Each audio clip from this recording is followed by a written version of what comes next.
So we ended here on water, and every single molecule we've done so far has achieved what's called the octet rule, right? Where we're trying to get everything to have 8 electrons around it, with hydrogen being one of our exceptions, right? It's okay with just 2 electrons, and in fact, it can't have more than 2.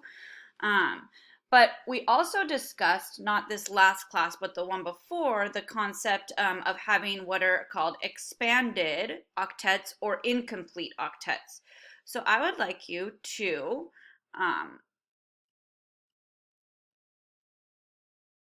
try to draw the structure for AS, this is arsenic, F5. So again, we're going to go to your periodic table. We're going to locate every element so that we know how many valence electrons we're working with. So if I go to find arsenic on here, arsenic is right here. So this is family 5A, so 5 valence electrons. So I'm going to draw arsenic.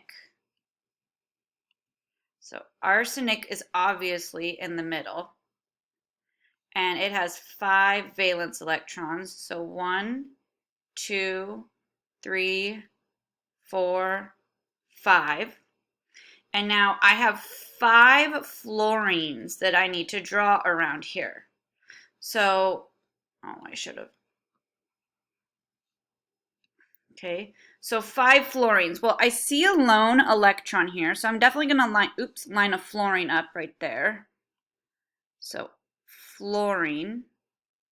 I see a lone electron right here, so I'm going to line one up here also, fluorine. Okay, I see a lone electron here, so I'm going to line one up here, fluorine. So now I have 3, but I said I want you to draw ASF5, right?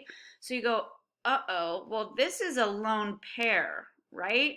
And generally, we don't break up lone pairs, but I said you have to have 5 of these. So I'm going to break up the lone pair. So I'm going to draw a fluorine here, and I'm going to draw a fluorine here, meaning I'm going to use both of these lone pairs to bond with the fluorine. Okay, now how many valence electrons does fluorine have? So you go to your periodic table. Here is fluorine. It's in the 7th column, right? So this is 7 valence electrons.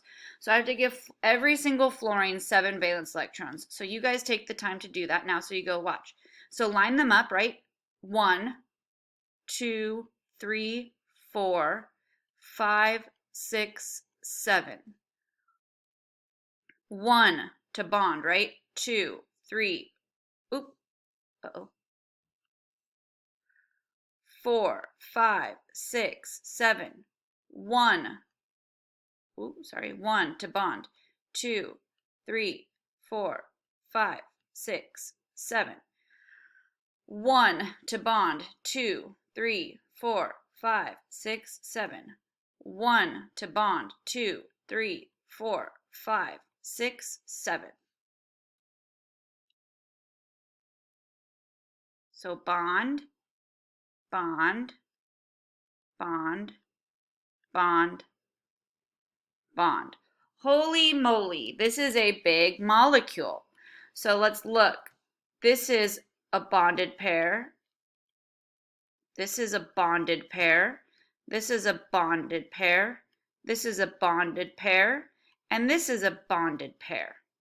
So the central atom, arsenic, so it's the central atom, A, has 5 things bonded to it and no lone pairs of electrons on the central atom.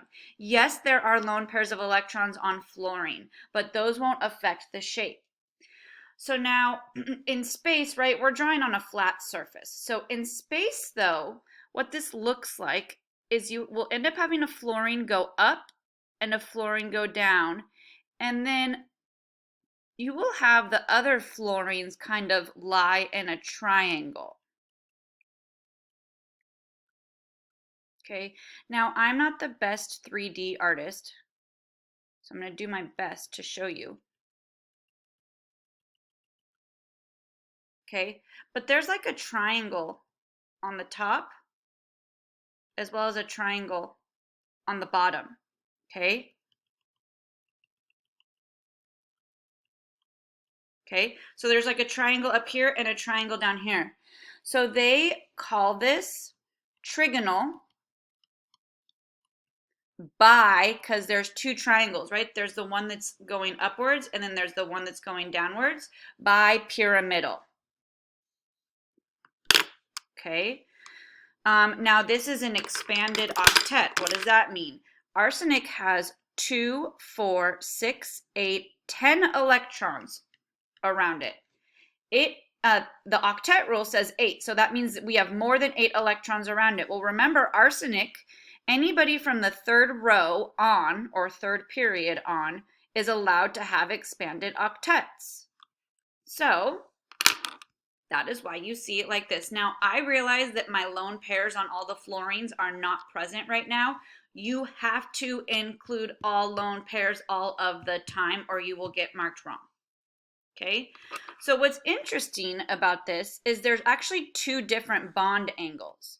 So there's the one in the triangle. So like this part right here. Oh, I wasn't able to draw on this. So I'll go back to my. So like the triangle part, and then I'm going to redraw.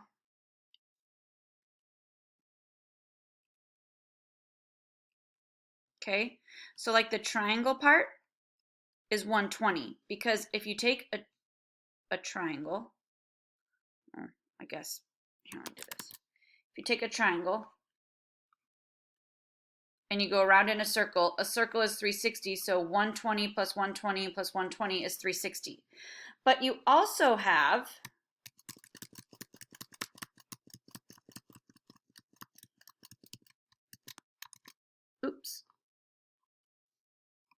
this part right here and this part right here.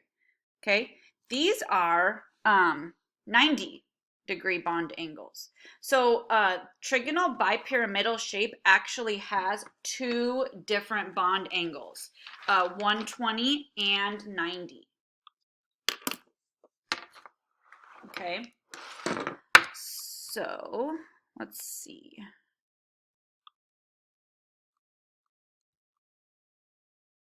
Trying to go back to my, all right.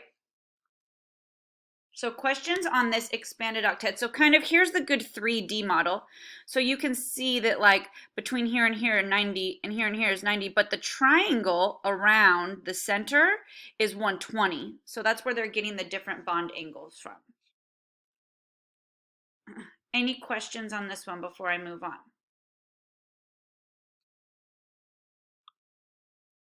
Okay, I would like you to draw now, try to draw. And I'm gonna let you try this one without me doing it off the bat. So at this point, you should start to be feeling more and more comfortable with drawing.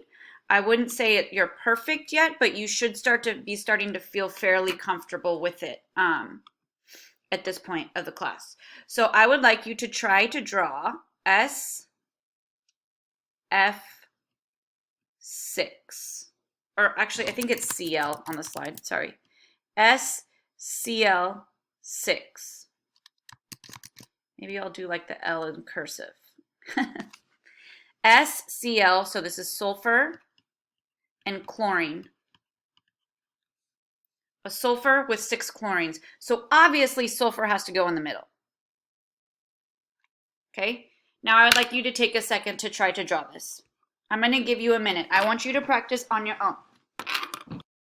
Okay, so we split up the lone pairs and bond it every single time. It has an expanded octet with 12 electrons around it, and it can do that because it has empty d orbitals. And it's hard to draw in 3D, but I will show you the 3D version on the notes. Okay, this is called octahedral, and the reason it's called octahedral, okay, octa means 8 and hedral means faces. So if you were to draw this, a triangle right here, and then right here, and then backwards, and then to the side, there's 4 faces on the top. Well, there's also 4 faces on the bottom, which is why they call it octahedral. And if you look at this very clearly, these are all 90-degree bond angles. They all look like right angles, right? So the bond the bond angles are determined to be 90. Now again, I realize I did not draw my lone pairs on my chlorines. You have to include them on a test or a quiz. You have to always include any lone pairs no matter where they are. Always, always, always, 100% of the time. Okay, so this generic type is called AB6. There's a central atom. Oops, I did selenium. I'm sorry. Selenium and sulfur are in the same family, so it's okay if you, when we did sulfur, all right? It's going to bond the same way. And then B6, so 6, 1, 2, 3, 4, 5, 6 things bonded to it. All right, any questions on the shapes? There are actually more shapes, but this is all we're going to do for the sake of this class. Any questions on the shapes? Okay, so we're going to move on and talk about bond polarity, and that's where we will end today. Bond polarity is an uneven or even sharing of electrons. So we haven't really talked too much about ionic compounds, but in ionic compounds, one thing takes the electron and one thing gains it. So there's a complete transfer of charge. The problem is when atoms share electrons, like we've been doing, we've been drawing all covalent compounds, all these things that are being forced to share electrons. Sometimes they don't, one atom doesn't like to share as much as the other atom, and so this will create what's called polarity, bond polarity. This is like an uneven or unequal sharing of the electrons. So what does that come from? Well, bond polarity comes from electronegativity.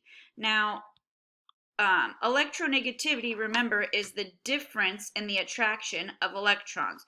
So let's reference back to our periodic table. Okay.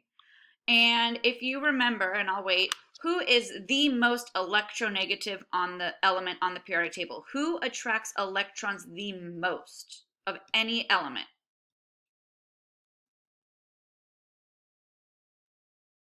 Fluorine. Very good.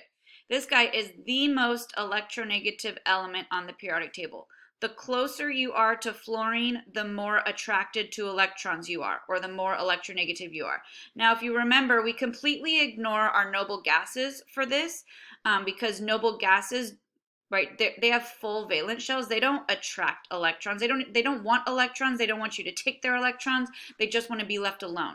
So at closest to fluorine, with obviously ignoring the noble gases. Now let's have another flashback. Fluorine is the most electronegative. Who is the second most electronegative? So you need to know the top three. Fluorine and then who? Hint, they're all next to each other. Oxygen is next, right? It's next. And then nitrogen. These are the three most electronegative elements on the periodic table. So what does this mean? This means in a chemical bond, sometimes elements will attract the electrons more, and you can kind of think of it like a tug of war on the electrons, meaning if one thing is attracted to electrons more, it will actually yank the electrons closer to itself. So the electrons, even though they're being shared, they're not being shared very fairly or very evenly. So like my sumo right here would be like fluorine. It is super attracted to electrons because of its small size and the ability of the electrons to get closer to the positively charged nucleus. So if you're trying to tug on the electrons, even though you're forced to share, see this like little dot right here, let's pretend that's what you were trying to get that close to you. The fluorine's actually going to pull the electrons closer to it, and that creates what is known as a dipole. Okay. So electronegativity is the ability to measure the difference of attraction of electrons in a chemical bond. We're doing covalent bonds, sharing bonds. So this delta, if you didn't know that, this delta means change in electronegativity. This is a triangle. It's the Greek symbol for delta, and it means change or difference, meaning if I actually ask you to calculate it, you will subtract the numbers, and you will always subtract them so that they end up positive. Oh, my shared screen is still on whiteboard. Sorry.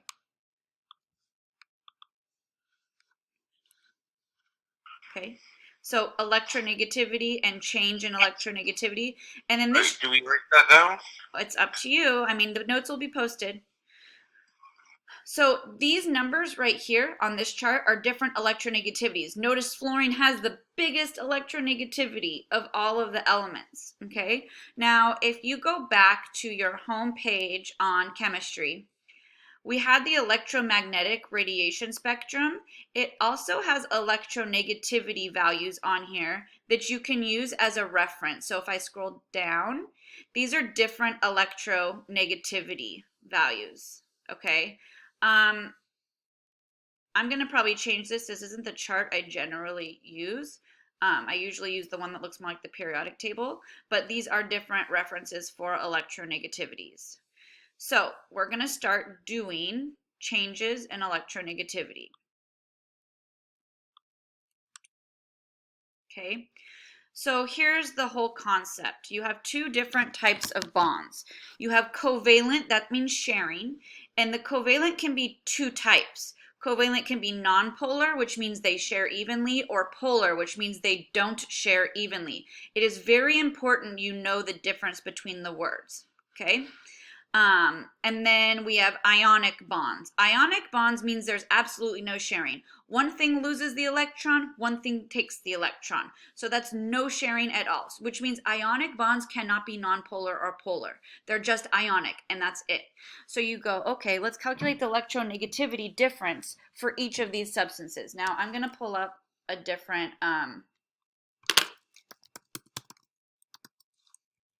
chart. I don't like that chart, actually. Let's see. Where's my normal one? I think we generally use the one from the notes, to be honest with you, but let me see.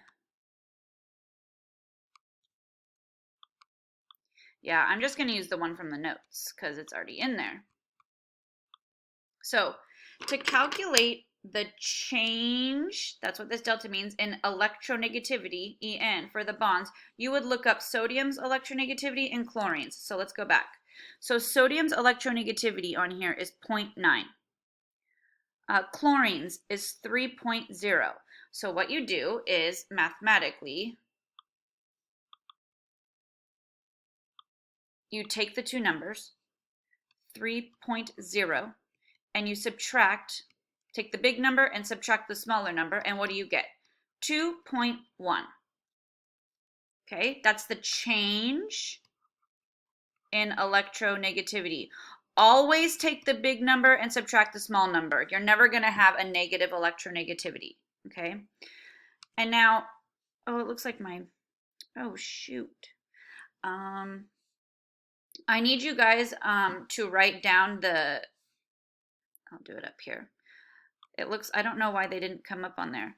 There are cutoffs in terms of numbers. So like covalent, so nonpolar and polar, okay, and then ionic.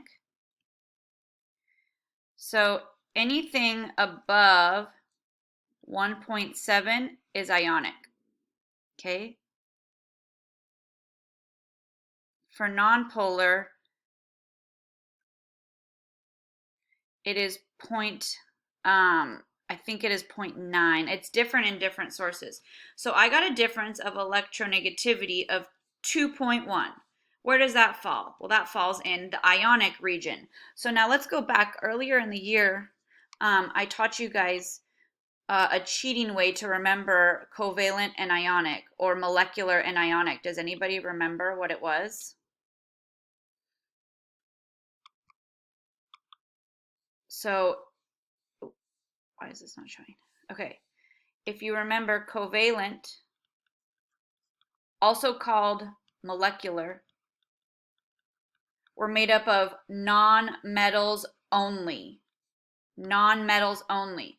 Whereas ionic compounds were metal with a non-metal, or non-metals.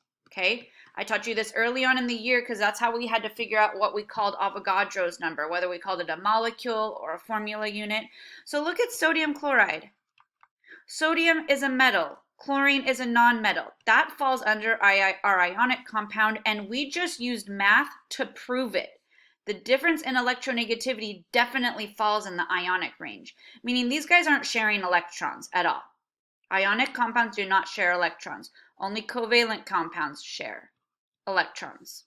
Okay, so the other one they gave you was lithium chloride, I think. Lithium chloride. Now, without even looking at the electronegativities, lithium is a metal. Chlorine is a nonmetal. Based on what I told you, it should also be ionic. So let's actually do the math to prove it. So you go, it was lithium fluoride, my bad.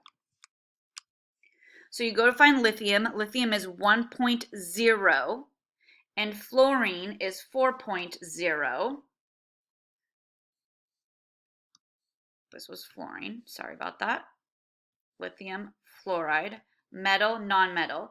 So fluorine is 4.0 minus lithium is 1.0, and you get 3.0. That definitely falls in the ionic range. After 1.7, you have ionic, which we kind of already knew because this was a metal and a nonmetal. Okay, now, let's see, where's my notes? We're going to move on to, these are ionic compounds. There's absolutely no sharing of electrons. They are ionic, and that's it. So now we're going to go to covalent compounds, meaning non-metallic compounds. And we're going to try to determine whether the bonds are polar covalent or non-polar covalent, meaning polar covalent means uneven sharing. Polar covalent, oops. So I'm going to clear this now. Polar covalent means uneven sharing, meaning there's an uneven tug of war going on. Non-polar covalent means fairly even sharing. Each element involved in the bond is sharing fairly evenly, okay? And then the cutoff, so non-polar cuts off at 0.9, and polar covalent cuts off at 1.7. After that, everything is ionic, okay? So again, I would like you to now draw. So we're going to practice CS2 and Cl2. Please draw both of these molecules. So we're going to be practicing now drawing Lewis structures and then doing something new.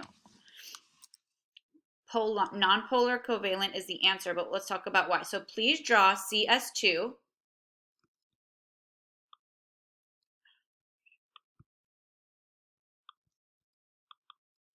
So please draw CS2 and Cl2. So you need to draw them before you can do anything. So CS2 and Cl2.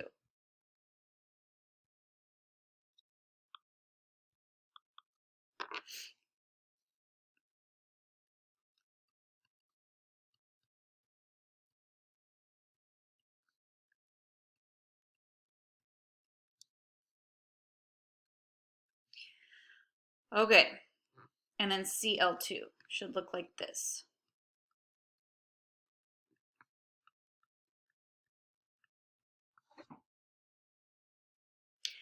All right, so here's the point, is that within this bond, there's potentially a tug of war on these electrons.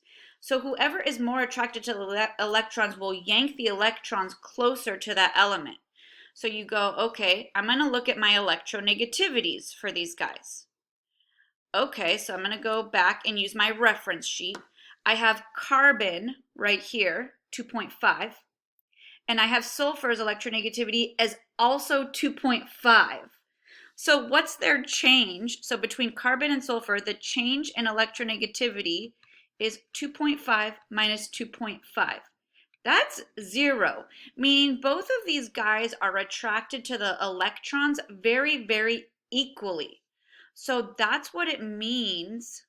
So less than 0.9. to be nonpolar, meaning they share these bonds, these electrons in this bond fairly evenly.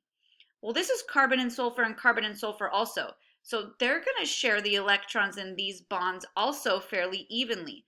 So we say that this molecule has nonpolar, that means even sharing, covalent means sharing, bonds.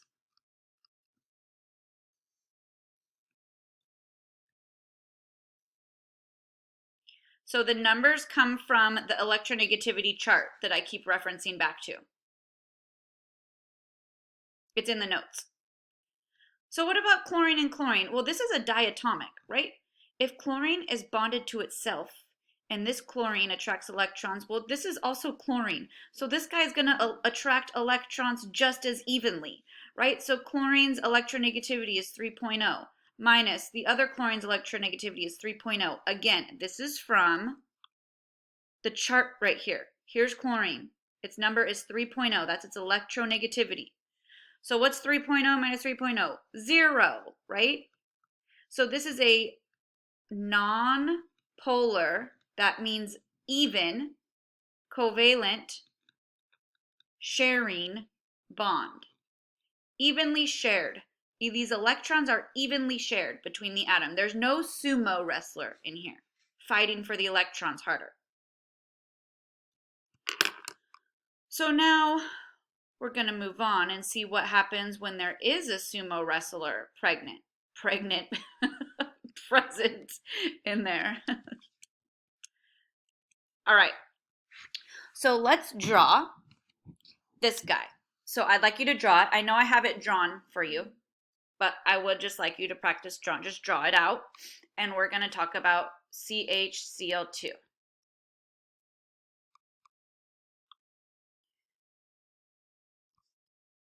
So CH2Cl2. Whoop.